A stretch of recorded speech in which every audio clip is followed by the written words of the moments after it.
وہ ہے. تو مالی ہے مالی. کوئی 20 سال کے لیے مالی ہے, کوئی 30 سال کے لیے مالی ہے, کوئی 50 سال کے لیے مالی ہے. ایک دن تیرا جنازہ اٹھنے والا ہے. لا غریبا غریب الشام والیمن ان الغریبا غریب العہد والکفن. کفن کی چادریں پہنے.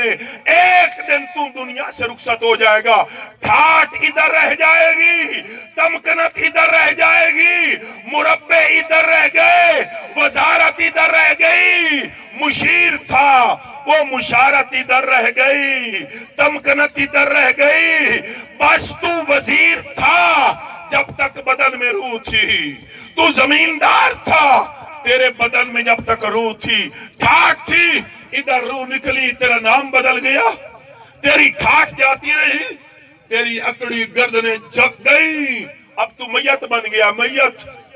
اور قبر میں جائے گا, کوئی پرسان حال نہیں ہوگا, کوئی پرسان حال نہیں ہوگا. انس رضی اللہ تعالی عنہ ان العبد اذا وضع في قبره وتولى عن اصحابه انه يسمع قران عالم اتاهم ملكان فيقعدان فيقولان ما كنت تقول في هذا الرجل لمحمد صلی اللہ علیہ وسلم. جب ساری دنیا ساتھ چھوڑ گئی, رشتہ دار ساتھ چھوڑ گئے, مربع نہ رہے, تمکنت نہ رہی, ٹھاٹ نہ رہا, ساری دنیا بس مٹی میں دفن کر کے واپس پلٹے. میں تنہا تھا, قبر کی پہلی رات تھی, گپ میری کوٹھڑی تھی, کوئی پرسان حال نہ تھا, کوئی ہمدم نہ تھا, کوئی ساتھی نہ تھا, ماں کی محبت نہ تھی, باپ کی شفقت نہ تھی, بھائیوں کا سہارا نہ تھا, اکیلی زندگی, بند کوٹھڑی, کوئی میٹھے بول بولنے والا نہ تھا. رشتہ دار وہ واپس پلٹے, پلٹنے والے بندوں کے جوتوں کی آواز کو مرنے والا سن رہا ہوتا ہے.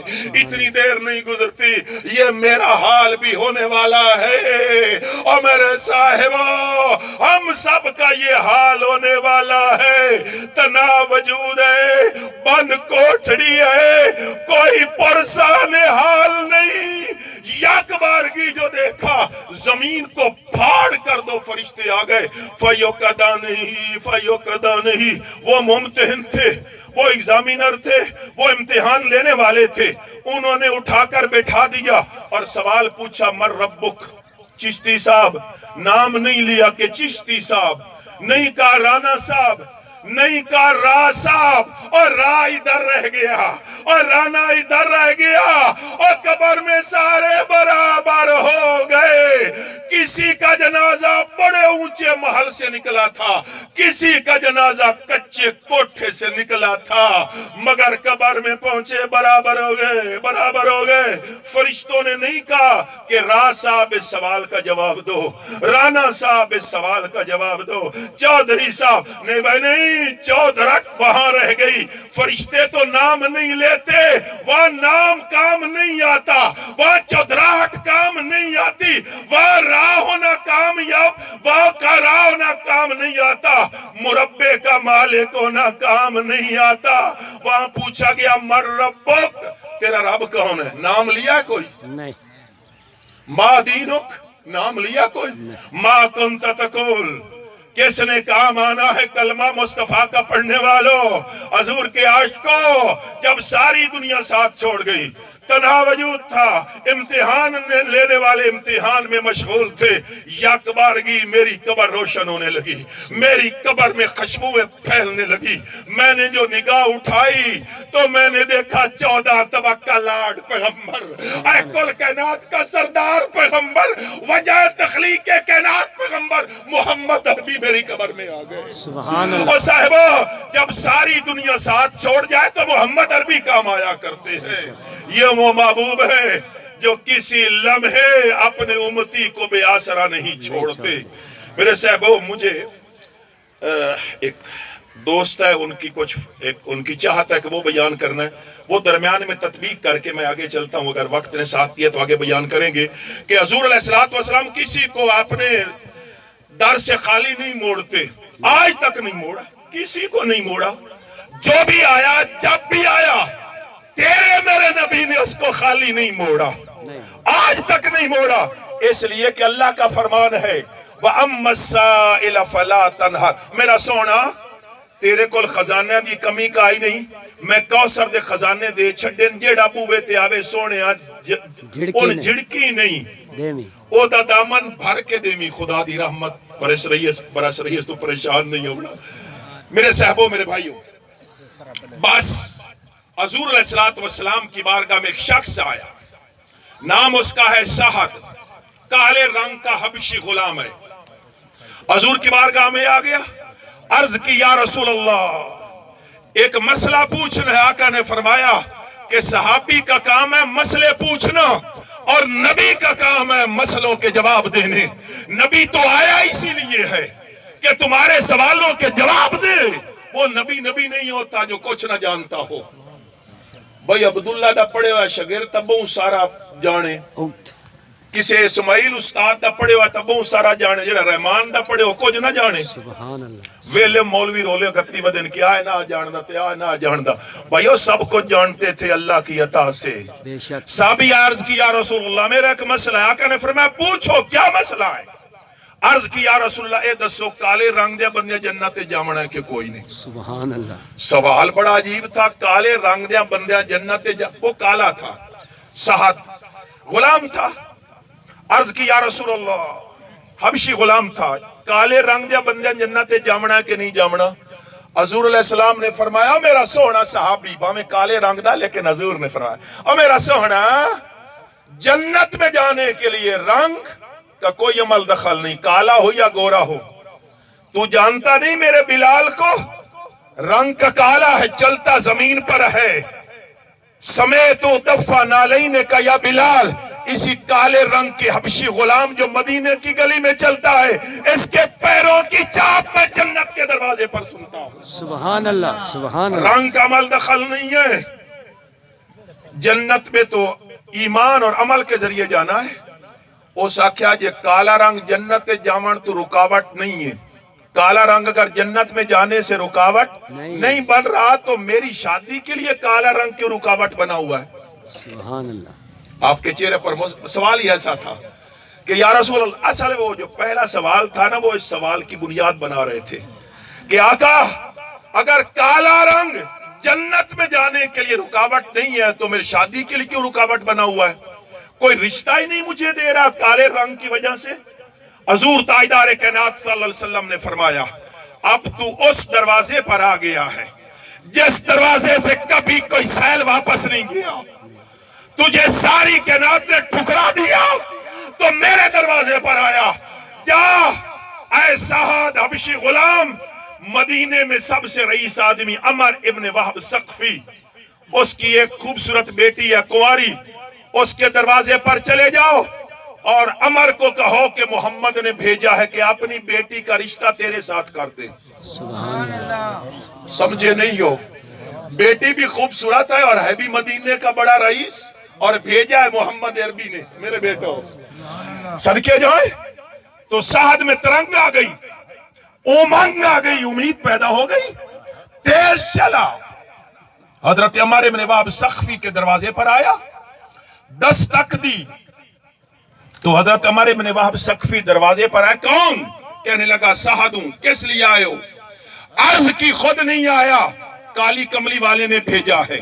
سبحان اللہ، عمر نے کہا صدقے جاؤں، مجھے خود بلا لیتے میں حاضر ہو جاتا، کیا حضور علیہ السلام کا پیغام ہے؟ تو کالے رنگ کے حبشی غلام نے کہا ایسے اٹکتے اٹکتے ڈرتے ڈرتے مصطفیٰ نے بھیجا ہے کہ اپنی بیٹی کا رشتہ میرے ساتھ طے کر دے، دروازے پر ہی بتا دیا۔ تو عمر حیران ہوئے، لگتا ہے تو اپنے کو گال گھڑ لئیے، کوف نہیں بنتی، جوڑ نہیں بنتا، تو کالے رنگ کا حبشی غلام اور جیب میں ایک دھیلا بھی نہیں ہے، اور میں مدینے کا رئیس اور میری کنواری اور خوبصورت بیٹی جوڑ ہی نہیں ہے، لگتا ہے تیری شادی ہو نہیں رہی تھی اور تجھے معلوم ہے حضور کا کہنا تو کوئی موڑتا ہی نہیں ہے، تو لگتا ہے تو نے اپنی طرف سے گھڑ لی ہے، میری طرف سے جواب ہے، بڑی امنگ سے آیا تھا، دل ٹوٹ گیا، شکستہ دل کے ساتھ مرجھایا ہوا چہرہ تھا، حضور کی بارگاہ میں حاضر ہوا،